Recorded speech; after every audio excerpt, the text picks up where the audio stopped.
पलक न झपके रूप निहारत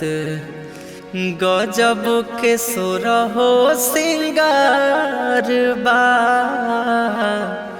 गजब के सुरहो सिंगार बा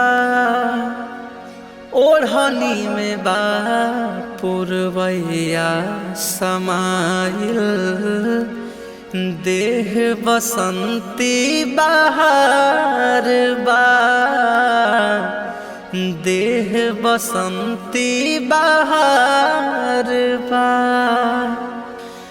दोनों जहां बा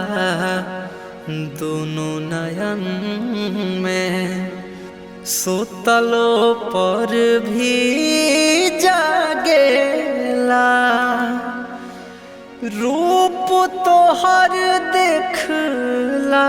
के बाद चांद न सोनर लागेला चांद न सोनर